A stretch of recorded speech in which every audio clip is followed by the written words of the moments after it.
எல்லோருக்கும் வணக்கம். இன்னைக்கு ராஜயோக சீரீஸில் நம்ம பார்க்கக்கூடிய subject do good to all.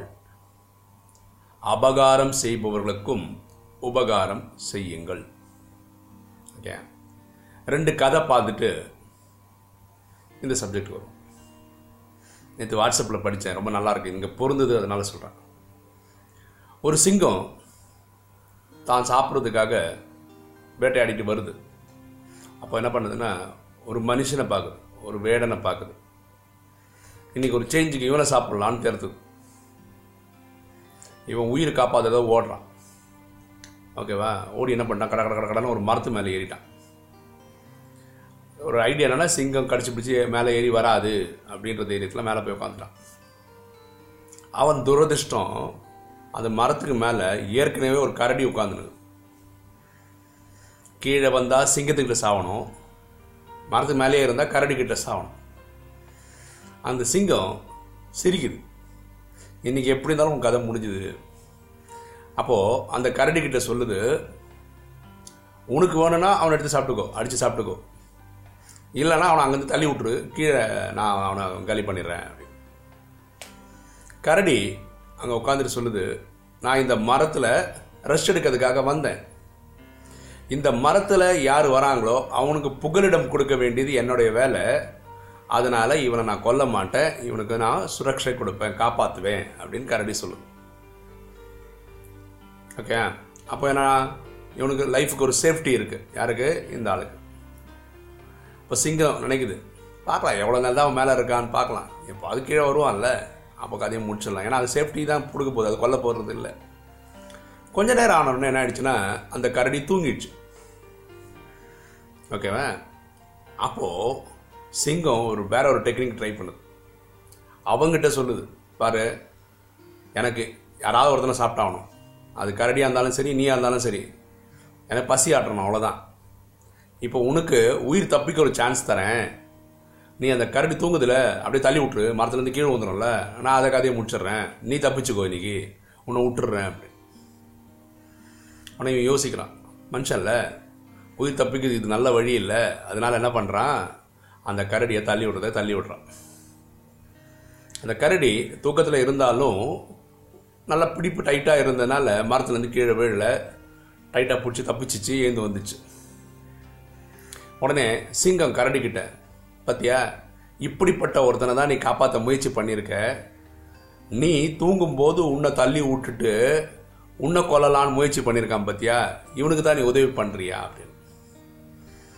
அப்போது அந்த கரடி சொல்லிச்சான், நான் இந்த மரத்தில் இருக்கிறவன வர்றவனை காப்பாற்றுறது நான் முடிவு பண்ணிட்டேன்.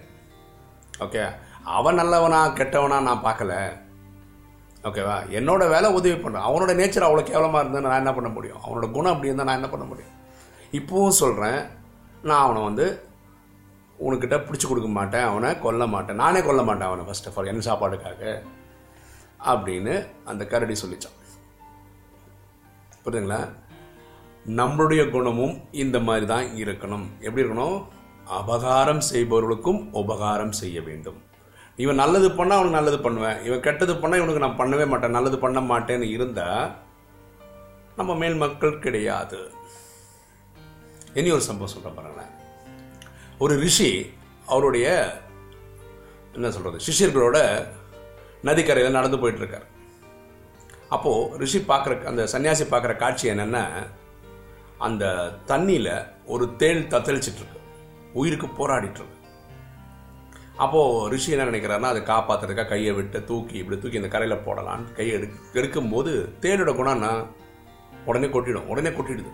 செம்ம பெயின், நல்ல வெளி. உடனே அதை உதறிட்டு கையை பிடிச்சிக்கிறாரு அவர், அவ்வளோ விரிக்குது அவருக்கு.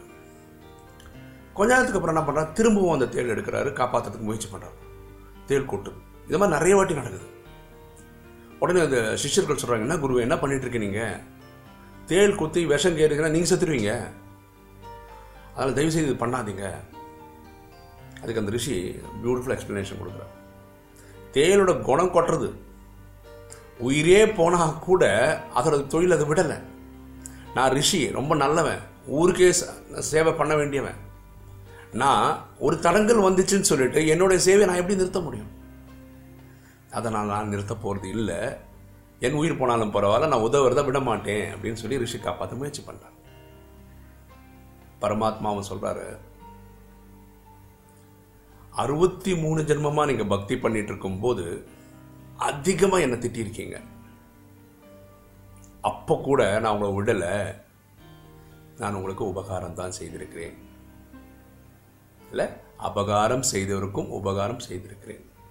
பாருங்களேன், இன்னைக்கு அந்த 33 கோடியில நீங்களும் நானும் இருக்கோன்னு சொல்லி ஞாபகப்படுத்தி உள்ள கூட்டிட்டு வர்றது சிவன் தான். எனக்கு தெரியாது நான் 63 ஜென்மம் பக்தி பண்ணியிருக்கேன், ஞாபகம் இல்லை. ஞாபகப்படுத்துறதே பரமாத்மா தான். 63 ஜென்மமா எந்த அளவுக்கு பக்தி பண்ணணும் அந்த அளவுக்கு பரமாத்மா திட்டிருப்பேன். இல்லை, நம்ம பாருங்களேன், நம்ம அதிகமாக யாரும் திட்டிருப்போம் குடும்பத்தில்? அப்பா அம்மாவை தான். கரெக்டா? அதிகமாக அன்பு யார் நம்ம கொடுத்துருப்போம்? இவங்க 2 பேர் தான். அப்போ நமக்கு யார் மேலே ரொம்ப பிடிப்பு அதிகமாக இருக்கும் அவங்ககிட்ட தான் சண்டையும் போடுறோம். அன்பும் அவங்ககிட்ட தான் ஜாஸ்தியாக இருக்கும். ஸோ பரமாத்மா சொல்கிறாரு, நான் எப்படி நீங்கள் திட்டினா கூட உங்களுக்கு உபகாரம் செய்கிறேனோ அதே மாதிரி தான் நீங்களும் சமுதாயத்தில் இருக்கவங்களுக்கு செய்யணுன்றார். புரியுதுங்களா? பரமாத்மா ஒரு வானிலை கேட்குறாரு, எல்லாரும் சந்தோஷமாக இருக்கீங்களா அப்படின்னு. எல்லாரும் பரமாத்மா மீட்டு வரும்போது பாபா ஸ்பீட் எல்லாரும் சந்தோஷமாக இருக்கணும். நீ சொல்கிறது உங்களுக்கு வெக்கமா இல்லையான்றார். அவர் கேட்ட கான்டெக்ஸ்ட் என்னன்னா, உலகத்தில் இருக்கிற மக்கள் எல்லாம் துக்கத்தில் இருக்காங்க, நீங்கள் மட்டும் பரமாத்மாவை புரிஞ்சுக்கிட்டீங்க, நாலேஜை புரிஞ்சுக்கிட்டீங்க, ட்ராமா புரிஞ்சுக்கிட்டீங்க, 4 விஷயங்கள் செய்கிறீங்க, அமிர்த வேலை செய்கிறீங்க, கிளாஸ் படிக்கிறீங்க, ஸ்ரீமத் ஃபாலோ பண்ணுறீங்க, சேவை பண்ணுறீங்க, இதெல்லாம் பண்ணுறீங்க. அதனால் நீங்கள் நல்லா இருக்கீங்க. உலகம் எக்கேடு கெட்டு போனால் என்னான்னு நினைக்கிற நீங்கள் எப்படி நல்லா இதாக இருக்க முடியும்? உங்களுக்கு அந்த துக்கம் தாக்கலையா? உன்னுடைய பக்தர்கள் வேண்டது உங்களுக்கு கேட்கலையா? நீ அவனுக்கு உபகாரம் பண்ண போலியே, சேவை பண்ண போலியே என்றார். புரியுதுங்களா? ஸோ நம்மளும் அப்படிதான் இருக்க வேண்டும். எப்படி? சர்டிஃபிகேட்டுக்காக நம்ம சேவை பண்ண வேண்டாங்க. அவர் நம்மளை பாராட்டுவார், இவர் அப்படி கொடுப்பார், இப்படி அதுக்காக நம்ம சேவை செய்யலை. ஏன் சேவை செய்கிறோம்? இவர் என் சகோதரர், இவர் என் சகோதரி அப்படின்னு நினச்சி பண்ணுறோம். புரியுதுங்களா? கலிகாலத்தில் இருக்கிற எல்லாருமே சூத்திரர்கள் தான். அப்படின்னா என்ன அர்த்தம்? குணமே இல்லாதவர்கள் தான். நம்மளும் அப்படி தான் இருந்தோம். ஓகேங்களா? நம்ம வந்து ரொம்ப ஸ்பெஷல்லாம் ஒன்று, நம்மளுக்கும் அந்த மாதிரி தான் கேவலமான குணங்கள் தான் இருந்தது. இந்த ராஜயோகம் கற்றுக்கிட்டதுக்கு அப்புறம் 7 நாள் கோர்ஸ் கற்றுக்கிறதுக்கு அப்புறம் நம்ம பிராமணன் ஆகிறோம். பிராமணன்னா யார்? யார் 5 விகாரங்களை ஜெயிக்க முயற்சி செய்கிறானோ அவன் பிராமணன். காமம், கோபம், அகங்காரம், பற்று, பேராசை ஜெயிக்க நினைக்கிறவன் பிராமணன். அப்படி பிராமணன் ஆனதுக்கு அப்புறம் நம்மளுடைய குணம் திரும்பவும் சூத்திரன் மாதிரியே இருந்ததுன்னா நம்ம எப்படி நம்ம பிராமணன் டிக்ளேர் பண்ணிக்க முடியும்? சரியா? அப்போ நம்ம பிராமணனா இருந்தால் என்ன செய்யணும்? பிராமணன் மாதிரி இருக்கணும் நம்மளோட குணாதிசயங்கள். ஸோ நமக்கு அபகாரம் செய்கிறவங்களுக்கு கூட, துக்கம் கொடுக்குறவங்களுக்கு கூட நம்ம என்ன பண்ணணும்? நல்ல விஷயங்கள் தான் செய்யணும்.